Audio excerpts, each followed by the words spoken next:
Em Brasília, 6 horas e 27 minutos. Esta edição especial do Jornal da Câmara começa agora. Nós transmitimos agora há pouco a sessão de abertura dos trabalhos legislativos de 2018. Agora, no Jornal da Câmara, você vai rever os principais momentos dessa solenidade e acompanhar a repercussão do discurso do presidente da Câmara e da mensagem do presidente da República ao Congresso. Nós também vamos mostrar quais são as perspectivas para a pauta deste ano legislativo. E a gente começa conversando com o repórter Tiago Ramos, que fala ao vivo do Salão Verde e tem as informações. Olá, Tiago, como é que os deputados receberam aí a mensagem do presidente da República e também quais são as perspectivas aí para esse ano legislativo? Boa tarde, Jaciene, boa tarde para todos que nos acompanham. Eu estou aqui ao lado do deputado Miro Teixeira, da Rede do Rio de Janeiro, que esperou durante o tempo justamente para comentar isso. Qual é a perspectiva para esse ano e o que o senhor achou das mensagens aí ouvidas? Eu sou otimista e a má qualidade das mensagens não atrapalha meu otimismo. Não se viu nada que interesse realmente ao Brasil. O Brasil está preocupado em ter um ataque frontal à corrupção dos três poderes. Executivo, Legislativo e Judiciário. Você percebe que as pessoas estão dizendo, mas cadê o ataque à corrupção para valer? Não houve menção a isso. Não houve menção a isso, nem na mensagem do presidente da República, nem no discurso do presidente da Câmara, nem no discurso do presidente do Senado. E pior, na presença da presidente do Supremo Tribunal Federal e da Procuradora-Geral da República, que estão trabalhando muito duramente contra a corrupção. E aqui a nossa casa faz as leis anticorrupção. A colaboração premiada surgiu aqui na Câmara dos Deputados, mas a nossa casa não fala nada sobre isso, tem que falar, porque o Brasil não terá solução se não combater a corrupção para valer, se não acabar a sensação de impunidade. Então, eu creio que faltou isso no dia de hoje. Eu vim cheio de expectativa para assistir a manifestações desse tipo, mas hoje não houve. A partir de amanhã haverá com toda a segurança. Me ajuda a entender o que esteve aqui. O que esteve foi um discurso voltado para a economia e segurança pública. Nesses quesitos, o senhor saiu satisfeito? Olha, são palavras sem maior garantia de ação. As palavras são formidáveis. Tem uma frase do John Kennedy sobre o Winston Churchill. Ele diz assim, ele mobilizou as palavras e mandou para a frente de batalha. Então, as palavras podem ser muito relevantes, desde que você perceba o que vai se passar em seguida. Acontece que essas palavras aqui poderiam ter sido ditas há 8 anos atrás. Não existe qualquer atualidade nessas palavras, nem garantia de que as coisas acontecerão como faladas. Por quê? Porque poderiam ter acontecido já. Um novo Código Penal. Está lá no Senado o projeto de Código Penal há quantos anos? 6 anos, por aí. O novo Código de Processo Penal. Na legislatura passada eu apresentei um projeto aqui para confrontar o do Senado. Então está uma legislatura, um projeto de Código de Processo Penal aqui. A consolidação das leis. O Brasil tem muita lei.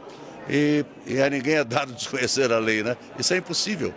O Brasil tem muitas leis, é preciso consolidar essas leis, é preciso regulamentar mais essa capacidade do Banco Central, Conselho Monetário, editarem regulamentos, que são leis também, tem esse caráter genérico da expressão lei. O cidadão brasileiro vive atormentado pelos impostos, não teve uma palavra sobre isso. Mas cadê a atualização da tabela do imposto de renda para o brasileiro de classe média pagar menos imposto? Isso depende da Câmara dos Deputados. Eu fiz muita questão de trazer o senhor aqui, conversar com o senhor, porque o senhor tem uma larga experiência e sabe como isso aqui funciona. Eu queria que o senhor me ajudasse a entender algo que me parece ser um símbolo. A presença de Raquel Dodge aqui, Procuradora-Geral da República, é algo excepcional ao longo dessa sua trajetória? O Procurador-Geral da República costuma vir à abertura do ano legislativo. O que o senhor acha disso? Não, ele sempre se faz representar. O Ministério Público é como hoje, pela conformação que nós demos na Constituição de 88, ele já atua como se fosse um poder. Ele não no sentido formal, um poder, não está organizado como um dos poderes da República. Temos 3 poderes, executivo, legislativo e judiciário, mas ele tem autonomia financeira, ele tem a orçamentária, a autonomia administrativa, então ele atua como um poder, com essa absoluta autonomia. Graças a Deus, uma criação da Constituição de 1988 e o Ministério Público tem feito esse grande trabalho no Brasil. Quantos anos já de abertura do ano legislativo? A gente fez as contas aqui. Quanto que deu? Olha, dá 43 aberturas. Muito obrigado, deputado Miro Teixeira, da Rede do Rio de Janeiro. Muito obrigado por esperar e por vir aqui compartilhar essa experiência com a gente. Muito obrigado a vocês que me convidaram e assistiram. Obrigado, deputado. A gente vai agora para outro ponto aqui do Salão Verde, onde está a repórter Dini Moraes. Dini?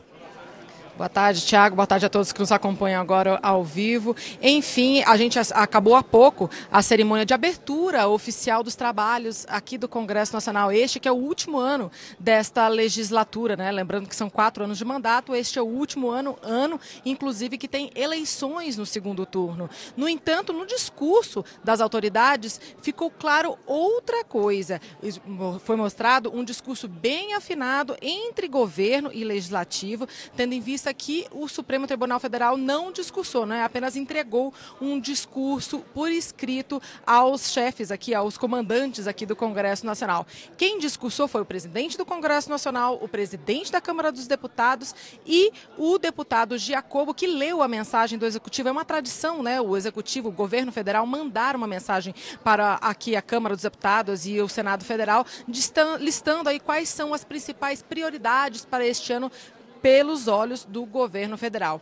Qual foi esse discurso afinado entre governo e legislativo? Falaram muito de Previdência, falaram da necessidade da reforma da Previdência e de que se não houver a reforma da Previdência será difícil segurar as contas essas que já estão com dificuldade. Os presidentes da Câmara e do Senado também falaram de segurança pública, da necessidade de haver aí uma série de mudanças nas leis para melhorar a segurança do cidadão, garantir aí a integridade. Vamos começar a escutar então um pouquinho do que falaram as autoridades aqui no salão, aqui no plenário Ulisses Guimarães, agora há pouco. Vamos começar pelas palavras do ministro da Casa Civil, Eliseu Padilha, mas que teve a mensagem lida pelo deputado Giacobo. Ele, primeiramente, o ministro, ele falou muito da melhora da economia, ressaltou a importância da aprovação da reforma trabalhista no ano passado, mas destacou também outros pontos. Vamos ouvir. A sociedade brasileira mostra-se cada vez mais consciente de que a reforma é questão-chave para o futuro do Brasil.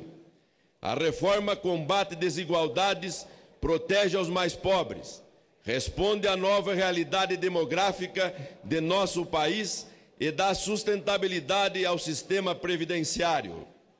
O texto que apresentamos ao Congresso foi amplamente discutido ao longo do ano que passou. Também aqui, o diálogo tem sido nosso método. Fizemos ajustes para atender a preocupações legítimas, para criar regras de transição mais suaves. Chegou a hora de tomar uma decisão. O presidente da Câmara, o deputado Rodrigo Maia, também ressaltou a importância da reforma da Previdência, mas focou aí parte do seu discurso na importância de haver ações voltadas à segurança pública, principalmente por causa dessa sensação de insegurança que impede aí os cidadãos de andar com segurança aqui no país e de se sentirem, terem a sua integridade propriamente assegurada. Vamos ouvir as palavras do presidente da Câmara, o deputado Rodrigo Maia. O Brasil é um país muito desigual. Aliás, a sociedade vem clamando de todos nós por um Brasil mais simples e um Brasil mais igual. Igual entre o poder público e o setor privado. Uma previdência pública que garanta aos servidores públicos os mesmos direitos do trabalhador mais simples que ganha um salário mínimo. É isso que a sociedade exige de cada um de nós. É por isso que eu não tenho nenhum problema, nenhum constrangimento de dizer neste plenário, em cada ambiente que eu vou, que a reforma da Previdência, ela não vem aqui de forma nenhuma que está colocada para beneficiar ninguém que ganha no teto do salário do servidor público, ninguém que ganha no teto do regime geral. Essa previdência, ela vem para garantir igualdade. E essa igualdade que eu tenho certeza que a sociedade está esperando da política brasileira. Esse, então, foi o discurso bem, digamos, afinado, foi um discurso unânime entre as autoridades que falaram hoje aqui no plenário Ulisses Guimarães, defendendo a reforma da Previdência e enfatizando principalmente esse que é o principal mote da campanha do governo a favor da reforma da Previdência, que é o fim dos privilégios entre as diferentes categorias de trabalhadores no Brasil. Por fim, o presidente do Congresso Nacional e também presidente do Senado, o senador Eunício Oliveira, falou. E ele sim falou mais especificamente sobre um pacote de segurança pública que seria a prioridade do Legislativo deste ano. E ele elencou 9 ações, digamos que comprometimentos em que ele se coloca para que sejam realizados este ano. Vamos ouvir parte da fala dele. Proponho a este Congresso Nacional, já a partir desta semana, as prioridades que chamarei de reforma da segurança pública do Brasil, discutir, item 1, discutir a proposta do novo Código Penal que está no Senado Federal, e esse é um dos meus compromissos. Discutir e votar as propostas do novo Código de Processo Penal e da Lei de Execuções Penais, já aprovadas pelo Senado e atualmente na Câmara dos Deputados. 3, discutir e votar PEC que reorganiza as forças policiais da União e dos Estados, bem como dá prerrogativas às guardas municipais. Discutir e votar na Câmara e no Senado as propostas que vedam contingenciamento de recursos da área de segurança pública. Assegurar condições para que o Ministério da Justiça exerça efetivo controle no tráfico de drogas e de armas, bem como do controle das fronteiras, garantindo os recursos necessários para a implementação desse programa. Aprovar em regime de urgência a obrigatoriedade da instalação de bloqueadores de celulares nos presídios é essencial para o combate à violência. Iniciar o imediato programa de construção de colônias agrícolas penais para presos de menor potencial ofensivo, a fim de que eles não tenham contato com os presos de maior periculosidade, mas também a fim de que possam trabalhar para custear as despesas do seu próprio encarceramento. Este foi, então, um resumo aí do que as principais autoridades falaram nessa cerimônia que acabou há pouco, cerimônia de abertura dos trabalhos legislativos de 2018. Jaciane, vale a pena a gente ressaltar que, apesar de todos estarem defendendo a reforma da Previdência durante essa cerimônia, é porque apenas os presidentes das casas, né, dos poderes, é que têm a palavra, que podem usar o microfone. Durante alguns momentos da cerimônia, houve um certo protesto por parte dos deputados do PSOL. A oposição levou parte de um abaixo-assinado com cerca de 320 mil assinaturas, segundo o líder do PSOL, o deputado Glauber Braga, e eles estenderam esse abaixo-assinado pelo chão do plenário e também parte desse abaixo-assinado foi entregue ao ministro-chefe da Casa Civil, Eliseu Padilha. Agora nós vamos para a outra parte aqui do Salão Verde, que já está começando a ficar vazio, porque as autoridades e deputados estão indo embora, com o deputado não, o repórter Tiago Ramos. Nossa, ganhei uma promoção fantástica. Obrigado, Dini. A gente volta aqui para o Salão Verde. Dessa vez eu estou acompanhado pela deputada Maria do Rosário, do PT do Rio Grande do Sul. Deputada, tudo bom? Tudo bem, Tiago. Como vai? A gente falava aqui sobre o que falta na mensagem. A senhora também apontou uma outra questão, que é não só aquilo que o deputado Miro Teixeira vinha falando. Fala para a gente sobre o que a senhora esperava ver a respeito da Constituição nesses discursos de hoje. Olha, nenhum dos oradores usou a expressão como deveria, Constituição. E 2018 marca os 30 anos da Constituição Federal de 1988. Eu vou propor, inclusive, ao presidente da Câmara, Rodrigo Maia, que a Câmara dedique-se à Constituição neste ano, a valorizar o que lá está expresso. No entanto, eu vejo que a não comemoração dos 30 anos da Constituição não é um acaso, mas uma certa decisão política, não é um esquecimento qualquer. É uma decisão política porque a primeira proposta que chega do governo Temer é novamente revisar a Constituição com a reforma da Previdência, já que o sentido da Seguridade Social e dos direitos previdenciários estão também contidos na Constituição. Ao longo desses últimos 30 anos, talvez o Congresso tenha se dedicado mais a revisar a Constituição do que tentar implementá-la com o sentido democrático que ela tem. Me ajuda com uma questão aqui. Olhando o contexto político, a gente vê um anúncio do Fundo Monetário Internacional falando, olha, melhor do que aprovar a reforma da Previdência hoje é deixar ela para 2019. Porque aprovando hoje, se aprova uma meia reforma da Previdência. No futuro, se aprova uma reforma completa da Previdência. Será que não existe um cálculo aí de risco da possibilidade real de a reforma da Previdência vir em 2019 e vir da maneira como ela foi proposta inicialmente, muito mais ampla e com muito mais cortes? Pode haver, mas eu chamaria a atenção, Tiago, para a ousadia, mais uma vez, de técnicos e prepostos do Fundo Monetário Internacional. Este é o Brasil. Esta soberania nós já conquistamos. Inclusive quando nos livramos do patamar de endividamento externo no período do governo Lula. Não é possível essa ingerência nem do Banco Mundial indicando a privatização das universidades, nem do Fundo Monetário Internacional, com uma receita que é, na verdade, recessiva e que está quebrando o Estado brasileiro e a própria Previdência. 12 milhões de desempregados e uma marca que nós nunca tínhamos chegado, que é mais trabalhadores em situação precária, sem carteira assinada, do que trabalhadores com um emprego protegido e carteira assinada. Esta realidade atual é que está quebrando a Previdência, porque todo trabalhador que está jogado na informalidade, na situação precária, ele já não está contribuindo. Isso foi feito agora, pela reforma trabalhista. O próximo passo é favorecer ainda mais os bancos, os setores privados de previdência, é muito mais entregar ao Brasil. Eu não aceitaria e não aceito, como parlamentar e congressista deste país, que o presidente Temer e que os presidentes da Câmara e do Senado estejam de uma forma não altiva diante de interesses internacionais que não advogam pelo Brasil, que é, no caso, o Fundo Monetário Internacional. Tá, mas me ajuda a entender o espírito da oposição. Até que ponto e quando é mais adequado sentar e negociar ou só obstruir, dificultar o processo ou impedir o processo? Qual é o limite entre uma coisa e outra? Me ajuda a entender, por favor. Nós vamos impedir este processo agora. Já temos tido vitórias de impedir a reforma da Previdência. Nós conquistamos impedir essa reforma com a mobilização lá na base. Em cada lugar que o deputado e a deputada chega, tem quem o espera. É o agricultor, é a empregada doméstica, é o advogado, é a comerciária. As pessoas estão dizendo, nós não queremos, então nós já temos uma vitória.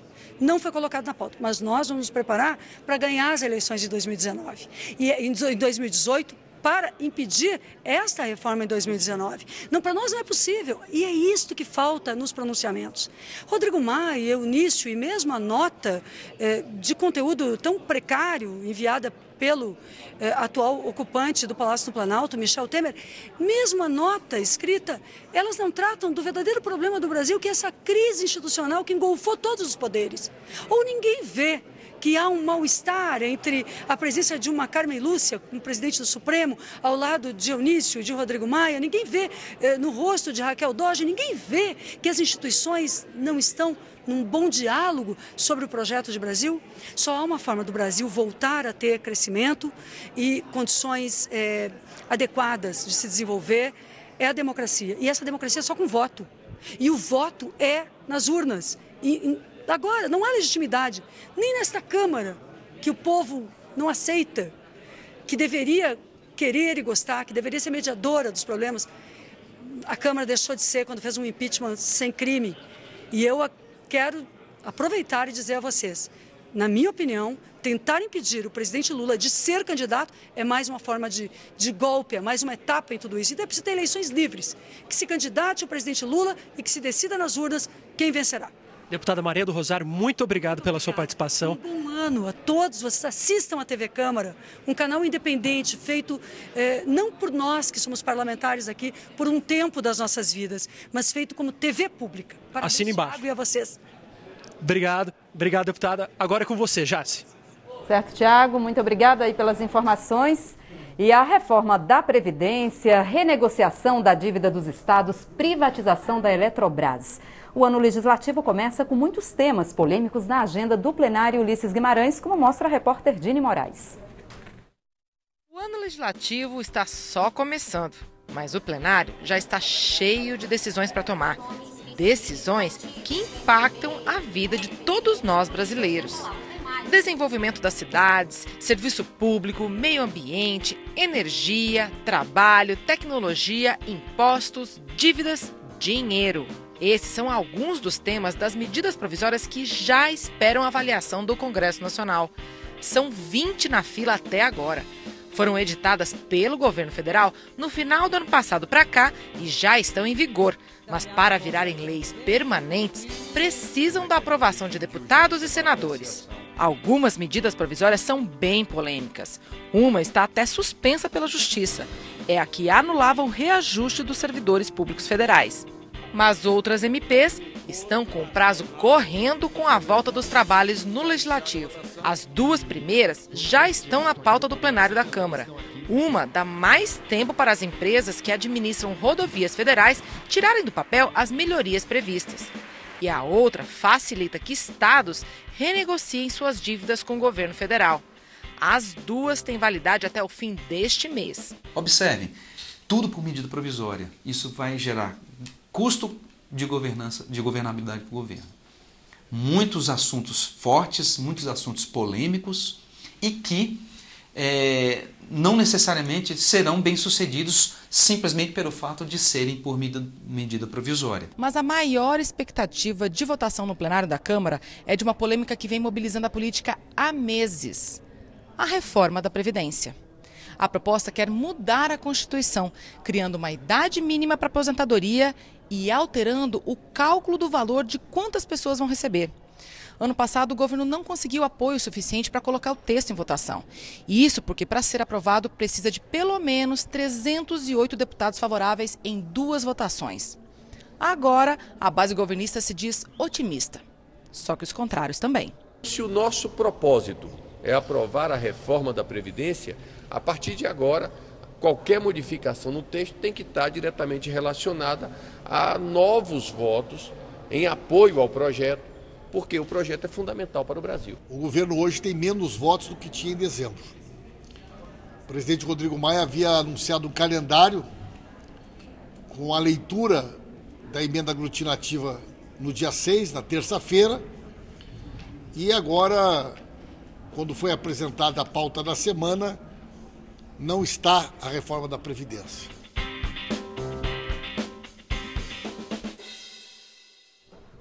E a gente volta ao Salão Verde da Câmara dos Deputados para falar com a repórter Dini Moraes ainda um pouco, né, Dini, sobre essa perspectiva aí para a pauta no plenário agora em 2018, né?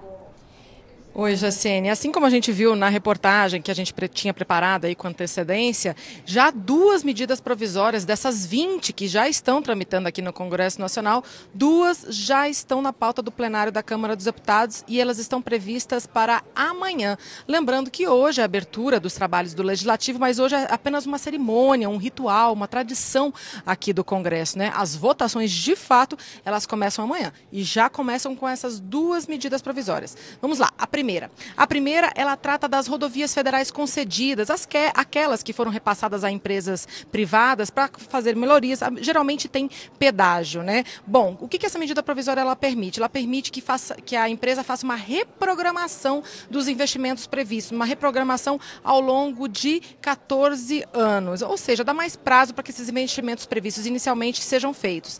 A outra medida provisória, ela vem resolver um problema dos estados endividados. Alguns estão com problemas de conseguir alguma papelada, algum documento, alguma certidão para apresentar junto ao governo federal para conseguir renegociar essa dívida que tem junto ao governo federal. Essa medida provisória, o que ela faz então? Ela suspende a exigência de alguns dos documentos, entre eles a certidão de negativa junto ao FGTS, ou seja, para saber se o Estado está tudo ok com o pagamento desse fundo de garantia dos trabalhadores. A oposição não disse como ainda vai trabalhar nesse sentido, porque falou que entre essas 20 medidas provisórias pode ser que alguma seja relevante, né, seja considerada relevante para o país. Mas, a princípio, vão obstruir tudo todo e qualquer projeto, seja em medida provisória ou projeto de lei. Mas esse resultado de como a oposição vai se comportar a respeito dessas medidas provisórias vai sair de uma reunião prevista para amanhã entre a bancada oposicionista ao governo. O governo, claro, quer aprovar essas medidas provisórias e essas duas primeiras que eu acabei de falar, elas estão com um prazo bem curtinho aí. Elas precisam ser aprovadas aqui pelo plenário da Câmara e pelo plenário do Senado até o final do mês. Jaciene. Tá certo, Dini, muito obrigada pelas informações. E a gente ainda continua no Salão Verde, o repórter Tiago Ramos também tem outras informações ainda, Tiago, sobre essa repercussão aí da abertura dos trabalhos, né, legislativos para 2018. Isso, nós ouvimos até agora a oposição. Agora é a vez de ouvir, como o próprio deputado se disse aqui, a antítese disso. Deputado Mandetta, Democratas do Mato Grosso do Sul. Deputado, o que o senhor achou das mensagens aqui ouvidas hoje, lidas hoje? Acho que são mensagens, algumas delas, muito precisas e muito claras, como, por exemplo, a mensagem tanto do presidente da Câmara quanto do presidente do Congresso, com o tópico segurança permeando quase 70% da fala de ambos. O Brasil vive uma grave crise na segurança pública. Também uma fala falando das pautas da economia, principalmente do déficit público, e uma reação infantil, mesquinha da oposição, colocando isso como uma bandeira em frangalhos de uma política econômica equivocada do passado, fazendo aquele revérbero, aquela coisa de jogar do quanto pior, melhor. Então a gente vai ver essa casa com muita maturidade discutindo grandes temas esse ano. Previdência, com certeza, é um deles. Discutido ou não, Previdência está aqui, né? Com um ambiente para votar ou não. Quer dizer, esse é um assunto que o Congresso fez, o que o governo fez foi colocar na pauta. Hoje se discute Previdência nos bares, nas cidades, alguns servidores públicos de uma maneira muito enfática, centrais sindicais contrárias, outros muito preocupados e pedindo votos a favor, há uma polarização sobre o assunto, que se for votado, o placar será externado aqui dentro do plenário, e se não for votado, já é um legado para que essa discussão possa ser feita no ambiente das eleições e que os candidatos coloquem quais são as suas propostas para a Previdência. Eu acho que, de qualquer maneira, esse tema ele é importante. O déficit público é uma das principais razões de empobrecimento da nossa população, da ausência de Estado em políticas como saúde e educação. Você não pode gastar mais com aposentados do que você gasta com educação. Quer dizer, tem uma fórmula aí para se ajustar e desse debate a gente espera ver uma Previdência sadia e um gasto público sadio. Me ajuda a entender esse tabuleiro político. Seria melhor aprovar hoje uma reforma alterada da Previdência ou, em 2019, uma reforma completa da Previdência? No tabuleiro político, o que faz mais sentido? Eu acho que, de qualquer maneira, esse assunto vai ter que ser votado. Os países que fizeram ela por fatia, e teve vários países que foram votando fatiadamente, eles acabam chegando uma hora que tem que fazer um corte muito grande. Foi o caso da Grécia, foi o caso de Portugal, que acabou tendo que fazer redução do pagamento de aposentados que tinham direito líquido e certo de recebimento por absoluto default, por absoluta crise fiscal do Estado. Outros países, como a Alemanha, que fizeram grandes consensos nacionais e fizeram arranjos com idade mínima de aposentadoria de 66, 68 anos, olhando muito mais a expectativa de vida. A gente esteve na Alemanha estudando Seguridade Social. Países que optaram basicamente por previdência privada à mercê da coisa pública e que praticamente seguiram isso como uma maneira de enfrentar o problema. E nós aqui no Brasil temos uma fórmula que claramente precisa de ajuste. Se for fazendo aos poucos, nós vamos a cada 2, 3 anos, como vem acontecendo, a cada 5 anos vem alguém e fala, precisa ajustar o déficit. Reforma da Previdência está em pauta ou ela está saindo da pauta para a entrada da privatização da Eletrobras e da reforma tributária? Me ajuda a entender isso aí. A reforma, estão os 3 temas aqui em discussão ou a reforma da Previdência está saindo para dar espaço a esses outros 2? Isso nós vamos saber pós o Carnaval, né? Se nós vamos abrir isso daqui com Previdência. Vai dar contagem da articulação política do Palácio do Planalto, do governo central. A responsabilidade da reforma da Previdência é a condução política do governo federal. Usou muito do seu cacife político na crise presidencial recente que passou, precisa recompor, precisa reaglutinar em torno desse assunto. Se vai ter capacidade política para isso, coloque em votação. Se não tem, deixe como um legado para que seja discutido no período eleitoral e que o próximo Congresso o faça. Deputado Mandetta, muito obrigado pelas suas palavras, obrigado por nos esperar aqui, viu? Eu que agradeço, a TV Câmara é um espaço extremamente democrático. Eu vejo aqui, como eu falei antítese, porque a Maria do Rosário estava falando exatamente anterior a mim. Então Pelo menos nesse ponto os senhores concordam. Vai aqui o meu respeito a todos os parlamentares da oposição. Essa é uma casa de confronto de ideias, não de pessoas, mas com certeza antíteses, são posimentos políticos diametralmente opostos. Muito obrigado, deputado. Agradeço. E a gente vai para outro ponto do Salão Verde, onde está a repórter Dini Moraes. Dini. Tiago, agora nós vamos também com um outro parlamentar da oposição, o deputado Otávio Leite, do PSDB de São Paulo.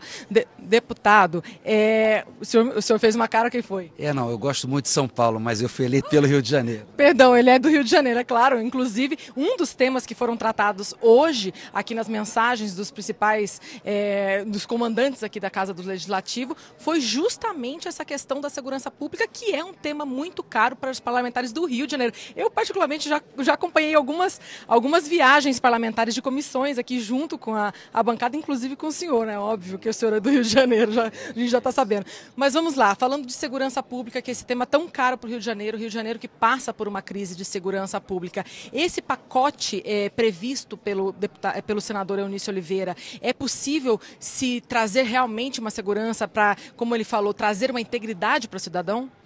Bom, é um tema nacional. No Rio está mais recrudescido por conta dos noticiários, etc., e das circunstâncias específicas do Rio. Mas qualquer pesquisa que se faça no Brasil, a segurança sempre vem na frente, ao lado da saúde, mas a segurança cada vez mais. É um tema, então, prioritário, não é governo, não é oposição, a gente precisa enfrentar. Para enfrentar, tem que melhorar o Código Penal brasileiro, ter mais agilidade à investigação e mais solução penal, ou seja, prendeu, avaliou, discutiu, definiu a punição, pronto, não precisam processos se arrastarem por anos e anos e anos a fio. Isso aí é algo importante. E esse caminho proposto pelo presidente do Congresso, o senador Eunício Oliveira, ele estabeleceu 9 prioridades lá. Essas 9 prioridades são respostas que realmente o Congresso pode dar? A revisão e atualização da legislação penal é uma necessidade. Então, leis mais duras para o porte de arma é algo também que precisa ser estruturado na legislação brasileira. As pessoas precisam saber que quem anda com um fuzil, quem anda com um armamento mais pesado, vai ser imposta uma punição muito mais severa. O desbaratamento das quadrilhas, a fiscalização das fronteiras, que aí tem que ter mais inteligência, mais articulação com as forças policiais dos países vizinhos. Tem 8.700 quilômetros de fronteiras secas no Brasil. É muito fácil entrar. Cadê os VANTs, os veículos aéreos não tripulados, que justamente serviriam para fazer, ao lado da Polícia Federal, uma vigilância inteligente das fronteiras no país? Não têm sido usados como deveriam. Então, acho que é fundamental ter uma convergência, ter uma priorização na questão da segurança. Leis mais duras, sim, facilitação na apuração, mais solução penal, processos mais rápidos. Prendeu, avaliou, de alguma maneira tem-se logo uma sentença e se cumpre a pena e por aí vai. E agora é preciso, por outro lado, estancar aquilo que brota, lamentavelmente, no seio da sociedade, que é a presa fácil que muitos jovens findam por ser das organizações criminosas, por problemas de desestruturação familiar, de pátrio poder não exercido, de ausência de família, de ausência desse apoio permanente na construção da consciência, do caráter e por aí vai. Não é só a escola, não. A família é fundamental. Os pais têm que ser chamados muito à responsabilidade. Então, você tem que estancar, enfim, a origem de jovens que acabam indo para o crime e, ao mesmo tempo, combater severamente o crime hoje. Desafio enorme para o Legislativo, né? Agora, de fato, segurança e previdência, como a gente já viu vários colegas, vários deputados falando anteriormente, são as principais prioridades do Legislativo nesse ano de 2018? São, mas eu acho que a reforma tributária está aí, é necessário ser trabalhada. O Brasil tem um conjunto de leis absurdo, é um emaranhado, uma burocracia feroz, se gasta uma fortuna para pagar tributos por conta das exigências burocráticas das secretarias municipais, estaduais e da própria Receita Federal. Isso tem que ser tremendamente simplificado, né? É preciso desasfixiar, né? O setor produtivo no Brasil e as micro e pequenas empresas. Eu, inclusive, sou relator de uma revisão importante no Estatuto da Micro e Pequena Empresa, cuja intenção nossa é trazê-lo para o século XXI. Não se pode demorar muito para abrir uma empresa, para fechar uma empresa, tem que ter mais acesso a crédito, a dinheiro mais barato, os bancos têm que cumprir sua responsabilidade para os pequenos, na base. Isso é um outro desafio, porque isso ajuda ao país ir para o futuro empreendendo, gerando emprego e renda, é o que a gente precisa. Muito obrigado, deputado Otávio Leite, do PSDB do Rio de Janeiro, ressaltando que é do Rio de Janeiro. Os pesares continua lindo, né? É o Rio de Janeiro, é isso aí. É uma honra poder estar defendendo o Estado do Rio de Janeiro no Congresso Nacional.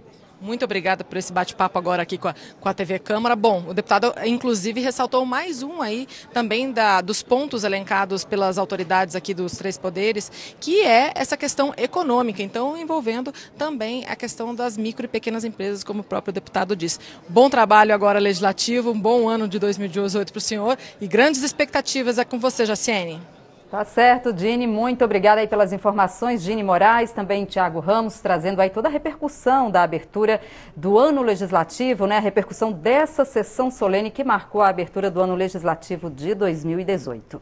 E antes da abertura do ano legislativo, o presidente da Câmara, Rodrigo Maia, recebeu governadores em uma reunião na residência oficial, onde pediu apoio para a aprovação da reforma da Previdência. Os secretários da Fazenda vão se encontrar agora, não nesta quinta, na próxima quinta-feira, para fazer uma discussão preliminar e no dia 19 os governadores vão se encontrar com o presidente da Câmara, Rodrigo Maia, e com o Congresso como um todo para ver a viabilidade de encontrarmos uma maneira de constituição de um fundo um fundo de ativos que possa suportar o futuro da Previdência dos estados. O presidente Rodrigo pediu que nos esforcemos no sentido de construirmos uma agenda mínima que possa unificar estados e o Congresso Nacional. A ideia é a gente juntar isso tudo num pacote só, com o apoio dos governadores e tentarmos agora em fevereiro ou no começo de março aprovar essa agenda mínima no Congresso Nacional. Eu acho que uma conversa muito produtiva, muito madura, que poderá resultar em avanços significativos nos próximos dias em relação a temas cruciais para o país. O relator da reforma da Previdência e o líder da minoria na Câmara falaram nesta segunda-feira sobre as chances de aprovação da reforma no Congresso. O relator, deputado Arthur Oliveira Maia, disse que o texto está aberto a modificações que tragam votos favoráveis, mas ainda existem 2 pontos inegociáveis. Não adianta fazer a reforma se não tivermos a capacidade de estabelecer uma idade mínima para todos os brasileiros. Primeiro ponto. O segundo ponto, que é imutável, não dá mais para ter uma previdência que tenhamos 2 tipos de brasileiros. Aqueles que podem ganhar aposentadorias muito altas, outros que ganham aposentadorias 6, 7 vezes menores. Não dá para ter uma previdência em que uns se aposentem com 50 e poucos anos ganhando mais, outros se aposentem com 65 ganhando menos. Então, não há como, sem querer ofender ninguém, não acho que os servidores públicos tenham culpa disso. Isso é o que está na lei, eles usufruem, mas são privilégios. O líder da minoria afirmou que o governo não tem votos para aprovar a reforma e provocou o ministro da Fazenda, Henrique Meirelles, dizendo que a proposta atual não resolverá os rombos nas contas da União. Pelas minhas contas, hoje, se fosse a voto, o governo só teria 230 votos. Portanto, esta PEC não será aprovada. Segundo lugar, vejam que a própria PEC ela já está completamente anêmica, já foi para lá, já foi para cá, tira daqui, tira de lá, e objetivamente, meu caro Meirelles, a sua PEC da Previdência não vai ter mais qualquer impacto no chamado, como eles dizem, no equilíbrio das contas públicas.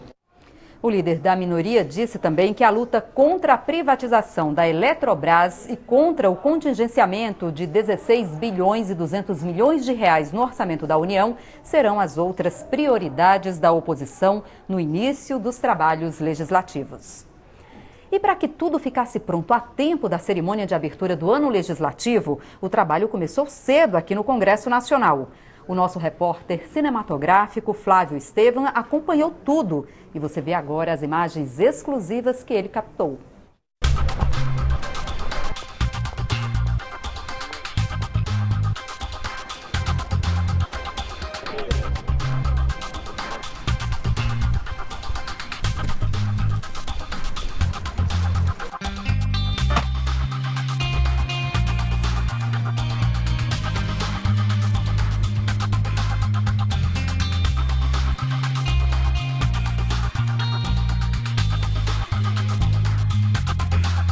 Inaugurados os trabalhos da 4ª Sessão Legislativa Ordinária da 55ª Legislatura.